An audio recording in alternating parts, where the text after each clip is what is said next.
world of football is, I wouldn't say it's normal, because all of a sudden... It's never been normal, is it? It's absolutely bonkers. I am joining you live from my bar. Oh, wow. That potentially could be worth it for 30 goals a season. Hello, my name is Roshan, Narayan, and thank you for joining us on In 20. If you watch that opening montage, you'd realize that the show is a bit light-hearted. We make mistakes, we kind of joke about it. I stutter a lot. I get a lot of facts wrong. I do apologize at the end of the story. And we have a good laugh, correct, Danny? But currently what's going on in Europe doesn't... Thank you, Danny, for stabbing me in the back yet again. But whatever's going on in Europe right now, we can't get into the political side of things. But what we can do, Danny, is talk about how it affects football. You know, there's talk about Poland not playing Russia in the World Cup qualifiers. We are yet to see what happens there. All of a sudden, the last 12 hours, Roman Abramovich, the owner, the big kahuna of Chelsea, has said that he's not exactly parting ways, but he's handing over leadership from him to the club itself. Could you be a bit more specific and explain what's going on? I think it's very, very difficult at the moment. I mean, we all sympathise. Our thoughts go out to, I think, every Ukrainian out there. Nobody wants this. Nobody wants the scenes that happen at the moment. What we're getting, with media feeds is just horrific at the moment. Nobody wants, what's going on. But you're right. It does affect sport, because sport is up there in the media, and people look to sport to sometimes lead the way, which isn't always right. But I think what Roman Abramovich is doing, everybody knows that he has, obviously everyone knows that he's Russian, first and foremost. Obviously everyone knows that he has links to Vladimir Putin, whichever way that is. They've obviously had business dealings in the past. But I think what he's done now is he's trying to take some of the pressure off Chelsea. And he's given the club back to the trust. Bruce Buck, I think, is the chairman of the trust. He's also the chairman of the football club. So I think it's Roman Abramovich just trying to say, look, I'm no longer in charge of Chelsea. The decisions are no longer mine. I've given it to Chelsea. So therefore, you can't punish Chelsea if you want to put sanctions on me. We know that he already doesn't have a visa in the UK. He's not been, back to watch games for some time. The problem that I think that you do have, and this is, not me defending anybody in any way, shape or form, is a country is going to war. Where do you draw the line at punishing individuals? How far down the line do you go? There are lots of Russian owners, lots of, oligarch money within the Premier League. Do you start to punish them all? Some individuals, and I think we've even seen Roman Abramovich's daughter come out and say that she doesn't want, a war in this. Yep. So I think it becomes very sort of subjective about, who needs to be punished. Yes, rightly so. Champions League is taken away. Any sort of Olympic events, all those sorts of things. Yes, you can't. That's a safety thing as much as anything. And that's the right thing to do. And clearly, this war is bang out of order, for want of another word. It should not be happening. Simple as that. So I agree with all that. But when you start to go down the line of punishing individuals, I'm not clever enough. I'm not sure you are. I don't know all the ins and outs of that to decide who gets punished and who doesn't. Exactly. I'm just going to state something here. Once again, we're not taking sides. It's just food for thought. Just having a conversation with you. You are my friend, but it also involves the world we have pledged ourselves to. That is the world of football, and we have to talk about things that certain people don't want to talk about. All right, now people have focused on Roman Abramovich because he's Chelsea. He is Russian. He's linked to Russia. He's linked with his relationship to Vladimir Putin. And that's what they're having a go at. Now, just take, for example, one journalist around the world is going to do some research. And then all of a sudden, you're going to have a scenario where they're going to find out links between an American company, an American owner with a football club in the Premier League or wherever it is, with all the atrocities that have taken place in the Middle East. Because once you start going down this path, you are going to find skeletons in the closet. Then what do you do? Well, and that's what I'm talking about, Roshan. You're talking about you're punishing a country needs to be punished, but you then start to punish the individuals of that country when we don't know their views, we don't know how they are involved. Roman Abramovich in the past has been quite open about his, relationship with Vladimir Putin. How many other Russians have a relationship with Vladimir Putin? Well, we don't know about. and we aren't party to that information. We just don't know. You've got, there's been issues in the Middle East, time and time again. In the Emirates states, in Saudi Arabia, they now own plenty. As you said, there's some Americans that own football clubs. We had it at Manchester City once upon a time when Thaksin Shinawatra took over for a while. There are always going to be problems, and the more you dig, the more problems you're going to find. I think we have to be very, very careful before we start to punish individuals if we don't know all the facts. And I don't think we're in a position or intelligent enough to know all those types of facts. And I think that's where the problem lies. We're not supporting Roman Abramovich. We're not supporting Chelsea. We're not supporting Russia. We're just talking about it. We're stating a facts. You decide what needs to be done. Because at the end of the day, and correct me if I'm wrong, Danny, sports is there to unite people, not divide. Exactly. And I think we've seen that already. I think Poland have said, they will refuse to play in their game. And, brilliant. Good for them. We had games, I think, were due to be played in some of the states when the Balkans war was going on. And there was all those sort of issues in around, obviously, Croatia, Serbia, and all those sort of countries.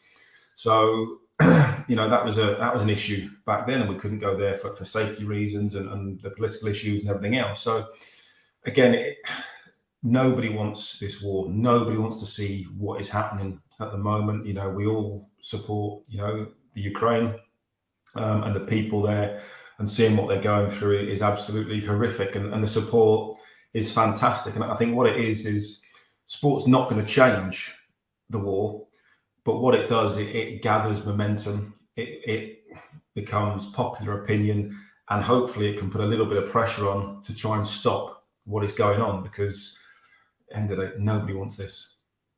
Absolutely. Let's have a clean cut right there. We're done with this topic. Once again, if you do apologize if you have offended anybody, that is not our intention. We're just having a conversation. We're having a discussion, and it's your choice at the end of the day to decide what you see fit with your point of view. Let's move on to something which is near and dear to Danny. Leeds United. It's worse than the stock market, Danny. You were like flying high at the start of the season, then you had a blip, you went back up, you started playing some really good football, and the last 6 to 7 games. What? Well, it didn't start well, did it? Losing 6 to Manchester United at Old Trafford. Not the greatest start in the world. Hasn't really got a lot better. Only won 5 games this season. It hasn't worked out this season. Issues. Bamford been injured. It's been integral to the way that they play. Obviously, last season was his best season ever. Amount of goals he scored. Calvin Phillips missing for big periods, coming off the back of the Euro Championships. Never really hit the form, and then got injured. Liam Cooper, leader at the back. Defence has been all over the place. But obviously, all the reports are that Bielsa has gone. The club are yet to sort of come out and confirm that, although they haven't come out and denied it either. I think, sometimes silence speaks 1,000 words. But it's probably time, if we're honest. Leeds fans are very, very much divided. Bielsa will be hero worship forever because of what he done for Leeds United, taking them from mid-table in the Championship back into the promised land of the Premier League. And that first season in the Premier League was incredible. But this season, the stubbornness, the refusal to change tactics, to keep playing this man-for-man system when you're getting beat 6, 7, 4, 5, 6, 20 goals in February, I think they've conceded. Nearly 40 goals in the last 12 games. That's demoralising for players. I mean, you get to the point where players will be coming in on a Monday morning after the weekend, and the manager's saying, right, we're going to play the same system as we did at the weekend, same tactics. Players are going to start to go, really? We've just been beaten 6, then 4, then 7, and we're going to do the same things? Now, is that not the definition of insanity? To keep doing the same things over and over again and expecting a different result. It's just not working for Leeds this season. And it's a great shame because they are still very entertaining, but unfortunately entertaining in the wrong way for Leeds fans. So if you bring in someone to replace him, there's links with European managers, but once again, which we're seeing with Frank Lampard and Everton, wouldn't you get somebody at least till the end of the season, similar to what United did, just to steady the ship? Sorry. Yeah, I think make sure. just Bielsa was always going to go at the end of the season. I think everybody expected that to happen. Jesse Marsch has been the favourite for some time. He's been lined up, we believe, for a while to take over. Maybe that's just going to be expedited and brought forward. But you're right, and I think this is where Leeds fans have the issue. Jesse Marsch coming in, who's going to play a completely different way of football, completely different system. Can the players get used to that quick enough with 12 games to go? And Burnley have 2 games, yeah? Yeah, and so do Everton as well. So can he implement that style and those changes quick enough, not knowing the league, not knowing the players? I think that is the big debate. Would Bielsa have a better chance of getting those players out of it? Well, probably not at the moment, the way that they're playing. It's going to be very, very tight. It's going to be very, very touch and go. But I just think there gets to a point where you're getting beat heavily week in, week out. And the players look like they've lost a little bit of belief and a little bit of heart in the system and the tactics and the way that they play. You look at, Manchester City was a perfect example when they got beat 7. 3-0 down after 20 minutes and you don't change tactics, you get beat 7. Yesterday, 3-0 down after 25 minutes, you don't change tactics. And it could have been 6 or 7 yesterday, with a bit of better fishing from Tottenham. And that's hard as a player to keep doing those same things. There has been circumstances where players have been missing, for periods of time, which haven't helped. But no signings in the transfer market, no strengthening the squad, which is a very small, light squad anyhow. And I think yesterday just compounded the fact that if you keep going this way, you're going to end up relegated. Leeds United relegated. I mean, they're fun to watch. Just a quick one. Sam Allardyce, if they bring him right now, I'm just throwing that name out there because for me, when I look at this squad, it's the closest to what he had going on at Bolton. There's enough players to have steadied the ship, but there's also enough flair players to get you those goals. Just for 6 months. I mean, not in 6 months, for a few more games. 12 games. To lose? Well, no, and that's what it is, isn't it? And this is where people are looking at, when you look at Burnley, what they've done, Sean Dyche, why do they stick with Sean Dyche? They don't get battered. They don't get beat 5s and 6s. They're always in it. It's always close. They're very, very well organised. And they're now starting to put a couple of results together. You believe that you can get out of it. I think when you look at Everton's performance yesterday against Manchester City, they weren't a million miles away from getting a point. They should have got a point. Blatant penalty. Chris Kavanagh's decision not to revert that to VAR, absolute joke. No idea what was going on. But those teams, you can see there's been an improvement and there's a little bit of a plan to fight your way out of this. You don't see that from Leeds at the moment. And I think that's why the board have looked at it and thought, look, we've got new owners, San Francisco 49ers looking to take over the club. The current owner wants to sell. There is the Kevin Augustine issue around sort of a £20 million fee that Leeds don't want to pay. And I think that's going to court fairly soon. That's another £20 million bill someone's going to have to foot. So there are 1 or 2 issues. And I think they've just thought that we cannot get relegated. And again, I think it's the toss of the coin, isn't it? If you stick with Bielsa, do you stay up? It's tight. If you change the manager, do you stay up? Again, very, very tight. Okay, let's talk about that. Everton, you just alluded to it, that handball. It's a joke. Can we just have a look at it? It's like, all right, I spy with my 2 good eyes, and I'm getting older, but my eyes are perfectly fine. Hang on. What are you doing? What are you doing? Is that handball? Yeah. Is that handball? Does it have to be is that handball? Do you have to catch it to be handball in this day and age? Is that beach football? No. I'll tell you what it is. Look, you'll see that. Can you see that now? Oh wow! Oh, you lucky man. That. I mean, it is the clearest handball you've ever seen. Yeah. How did he not see it? Well, he does see it, and this is why Chris Kavanagh, the VAR official. Okay, if the referee misses it because the referee was on the reverse side. Yeah. That's not an issue for Paul Tierney. He possibly can't see that. But the VAR official, Chris Kavanagh, looks at that for over a minute and a half. How on earth he does not refer Paul Tierney to the VAR screen to check that, I do not know. I want to hear from Chris Kavanagh to explain his decision. Frank Lampard came out afterwards and said, look, he's got a 3-year-old that can tell you that's handball. Correct. And he's not wrong. We talk about the line of the shirt. Nice biceps. That's on his elbow. Okay. That's in the middle of his arm. It's ridiculous.